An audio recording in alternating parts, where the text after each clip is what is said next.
K-Boom 108, where we're right and they are wrong. I'm David. That's Mike on the Mike and David Show, and we are looking at some pretty interesting times, my friend. We're looking at times where weapons are everywhere. Weapons are available to anybody, anywhere. We have some fairly open laws here about guns. I almost said liberal.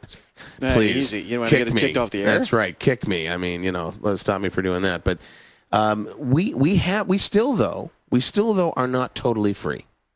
We still have this stigma as gun owners, as gun wielders.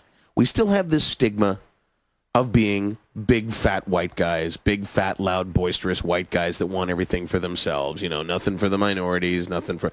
And that's just simply not true. We just want to be armed. Yeah, but I don't know why that even is a stereotype or something we have to deal with, because who's got all the guns in this town? Oh, yeah, it's not us. No, it is absolutely not People us. yell at us when we have guns, but they don't yell at anybody else. No, this town's a shooting gallery, and look at Los Cardinals. We're all waiting in line to get in. Look at 3rd Street Saints. Look at Vice Kings. Look at the West Side Rollers. Yeah. These are just 4 of the myriad gangs in town that have more guns than you or I do put together. They probably have more guns than members. You think? And there's a lot of people in those gangs. Yeah. Well, I say we fight back, and I say we start right now, and I say we start early. There are those who would say mothers will be against this. There are those who will say, especially liberal mothers, will be against this. Because, what aren't they against? Right. Exactly. That wasn't my point, but exactly. Yeah. I did hear in West Stillwater a new group starting up called PMS. Pistols Make Sense. And when I heard about this, I thought, well, okay, how is this any different than, Moms for Guns and all the other, organizations that we have?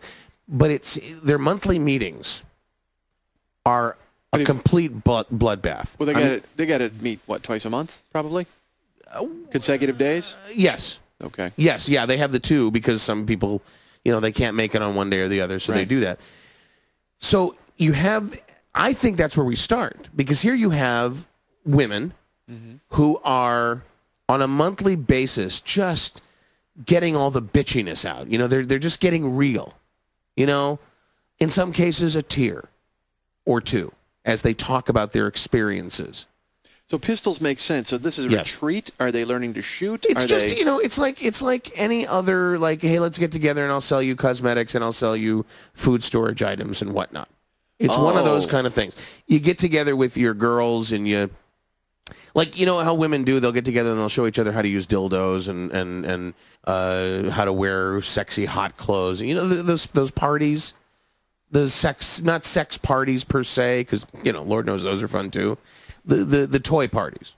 Oh, okay, where they kind of demonstrate how to use devices and things like that. And that's what it's like with Pistols Make Sense.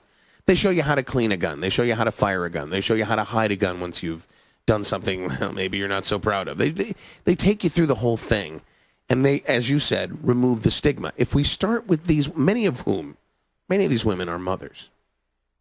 And if we start with these women, and we start to say, hey, do you love your child? Do you? Then show your child that love. Give them the gift of a firearm. Early. Start when they're young. You market to these women, all right, and you get them on board, and then they get other people on board. Right. Then we could actually kind of get a small fleet or an army of these women to organize and maybe sell the products that we're talking about. Like they would go, they'd make appointments, maybe go door to door. Right. And then they would have Can you imagine parties where they would be knock selling on the these door. Products. Yeah. Open the door. There's a woman standing there with a gun pointed at you. Not to shoot you. No. Unless to help you. Unless you didn't buy. Yeah. But to help you. To help you. Absolutely. Exactly. To teach you what you should be taught. That's a powerful motivator. Yeah. What you should have been taught as a youth. Yeah. Which is where we're trying to start.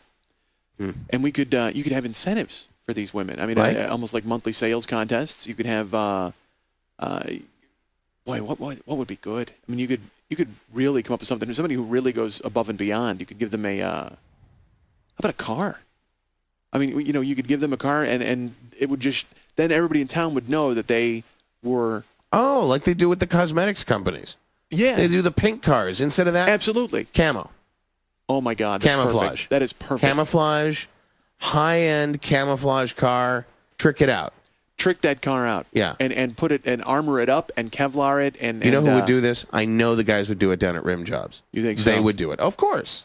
What? Are you kidding? Man, we could get everybody on board with this. This You know would what? be We got to great. put this up on the website. We got to get people start getting people signed up and get some ideas. And you know, if you're out there and you can think of a prototype, Sure. anything from Let us like know. you said, the baby bottle to Right. you know, any other product you could think of, the mobile that I mentioned, maybe a grenade rattle. You could go. Let me go the like other that. direction on you here.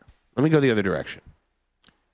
Why not start to really get real with what's going on in Stillwater right now? A lot of drive-bys, right? Mm-hmm. A lot of innocent people getting killed in these drive-bys. Sure. I think And this I have to be. I just for 1 second. Sure. You said there are a lot of drive-bys and a lot of innocent people getting killed. Yeah. And gun knowledge and gun safety don't essentially help you in a drive-by because you don't see it coming. Right. And you can't walk around frosty all the time. Sure. So, you know, everything we're preaching before this, what you're mentioning, Yeah. might not help you. So go. No, and I'm not talking about this from the perspective of the shootee. I'm talking about this from the perspective of the combination driver-shooter. Because this happens a lot.